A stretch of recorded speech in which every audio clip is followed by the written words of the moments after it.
अशक्य असे काहीच नसते. मनात आले तर आपण चाळणीतून पाणी सुद्धा नेऊ शकतो. फक्त त्या पाण्याचा बर्फ होईपर्यंत संयम असायला हवा.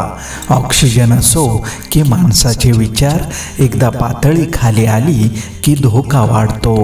जीवनाच्या वाटेत कुणी दगड बनून आडवा आला तर प्रवास थांबवायचा नसतो, तर जागा मिळेल तिथून प्रवास चालूच ठेवायचा असतो. आयुष्यात प्रत्येक दिवशी घोंगावत येणारा चेंडू व्यवस्थितपणे खेळला गेला नाही तर तो आपल्याला स्पर्धेतून आऊट करतो.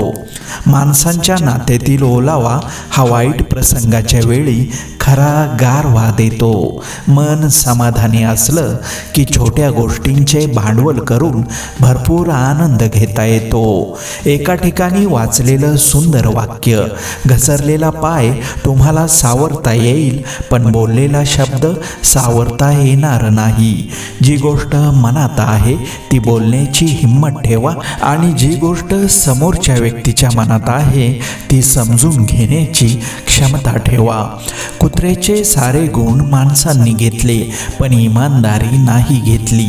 स्त्रीच्या गर्भातून जन्म घेऊन त्यानेच पाटी लिहिली, स्त्रियांना येथे प्रवेश नाही. कमाल आहे माणसा तुझी. कष्टाने शरीर सुदृढ होते तर जीवनात येणाऱ्या अडचणींमुळे बौद्धिक क्षमता वाढते. आपण एकटे असलो तरी हरकत नाही. आपल्या मागे कुणी येवो न येवो, जे आपल्याला करावंसं वाटतं ते करण्यातच आपल्या जीवनाची सार्थकता आहे. यश साजरं करणे चांगले आहे, परंतु आपल्या अपयशापासून शिकणे महत्त्वाचे आहे. जग बदलायचे असेल तर आधी स्वतःला बदलवा. आपल्या माणसांसोबत वेळ नाही कळत, पण वेळेसोबत आपली माणसं नक्कीच कळतात. आपण फक्त भविष्याबद्दल विचार करत राहिल्यास आपण आपले वर्तमान गमावाल. शिक्षण हेच परिवर्तनाचे साधन आहे. सक्रिय व्हा, जिम्मेदारी घ्या, त्या गोष्टींवर काम करा ज्यावर तुम्हाला विश्वास आहे. जर असे तुम्ही करत नसाल तर तुम्ही तुमचे भाग्य दुसऱ्याच्या हवाली करत आहात. जगण्यातील वेदना कमी करायच्या असतील तर 3 गोष्टी शिकल्या पाहिजेत. काहीही आपलं नाही, काहीही आपलं नव्हतं आणि काहीही आपलं राहणार नाही. जगातील एकच गोष्ट माणसाला यशस्वी होऊ देत नाही, ती म्हणजे स्वतःच्या मनातील भीती. कोणाविषयी जास्त विचार करू नका, कारण कितीही अभ्यास करून न समजणारा विषय म्हणजे माणूस. आपल्या डोळ्यांना जे चुकीचं घडताना दिसतंय ते बरोबर करण्याचा नेहमी प्रयत्न करा, मग ती कर्म असो किंवा व्यक्ती. मृत्यू हा तोच दिवस आहे ज्या दिवशी आपल्याविषयी सर्वांच्या तोंडून चांगले शब्द आणि स्तुती सुमणे येतात. आयुष्यात तुम्ही प्रत्येक वेळेस नवीन चूक करत असाल तर नक्कीच तुम्ही प्रगतीच्या मार्गावर आहात. चुकतो तोच अनुभवातून शिकतो. आवडणारी नाती सांभाळून ठेवा, हरवली की गुगल सुद्धा शोधू शकणार नाही. खूप गरजेचं असतं कधी कधी का होईना स्वतःचं मत मांडणं, नाहीतर आपलीच माणसं आपल्याला हिशोबातून वजा करायला लागतात.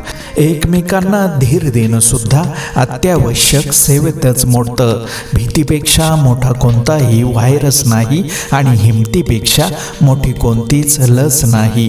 पावसाचे थेंब छोटे जरी असले तरी त्याचे सतत पडत राहणे हे एका मोठ्या नदीला जन्म देतात.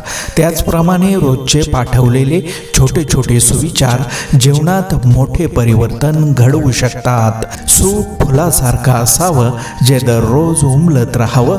दुःख हे गळणाऱ्या पानांसारखं असावं जे क्षणात निघून जावं. लांब धागा व लांब जीभ फक्त समस्याच निर्माण करतात. धाग्याला गुंडाळून आणि जिभेला सांभाळून ठेवले तरच जीवन सुखी होईल. रंग पाहून मनुष्याचा स्वभाव शोधू नका.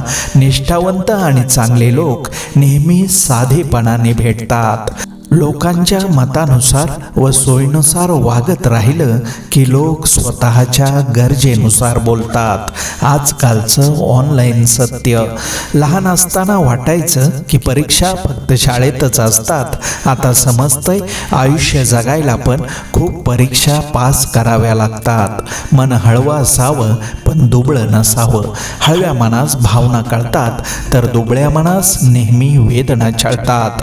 जे हरवले आहेत ते शोधल्यावर परत मिळतील, पण जे बदलले आहेत ते कधीच परत मिळणार नाहीत. मोत्याच्या हारापेक्षा घामाच्या धारांनी मनुष्य अधिक शोभून दिसतो. आपलं काही दुखत असतं, आपण कळवळतो तेव्हा होते ती वेदना, परंतु दुसऱ्याचं दुखणं पाहून जेव्हा आपण कळवळतो ती संवेदना असते.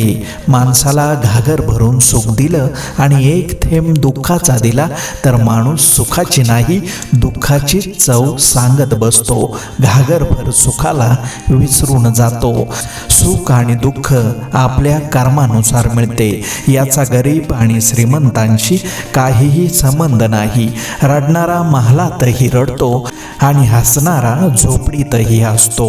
साप बाधत नाही तर त्याचे विष बाधते. त्याचप्रमाणे प्रपंच बाधत नाही तर प्रपंचाची आसक्ती बाधते. ती प्रपंचातून काढून नामाकडे लावणे म्हणजे परमार्थ. आयुष्य सुंदर क्षणांची वाट पाहण्यात वेळ दौडू नका. जो क्षण आयुष्यात येईल त्याला सुंदर करण्याचा प्रयत्न करा. जीवनाचे 2 नियम आहेत, बहरा फुलांसारखे आणि पसरा सुगंधासारखे. कुणाला प्रेम देणं सर्वात मोठी भेट असते आणि कुणाकडून प्रेम मिळवणे सर्वात मोठा सन्मान असतो. गोड बोलण्याचं सोंग करणारा माणूस कधीच हितचिंतक नसतो. मिठासारखे खारट ज्ञान देणाराच खरा मित्र असतो. इतिहास साक्षीदार आहे की आतापर्यंत मिठामध्ये किडे पडले नाहीत, परंतु मिठाईमध्ये किड्याबरोबर आजारपणालाही निमंत्रण मिळते. तळहातावरच्या रेषा किती धूर्त आहेत बघा. आपल्या मुठीत आहेत पण ताब्यात नाहीत. रसिकतेचं नाते देहाशी नसते, ते मनातील भावभावनांशी असते.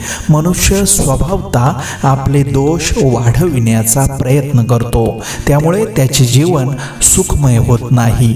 तो दुसऱ्याला त्याचा दोष दाखवून देईल, पण स्वतःला आपला स्वतःचा दोष कधीच दाखवून देत नाही.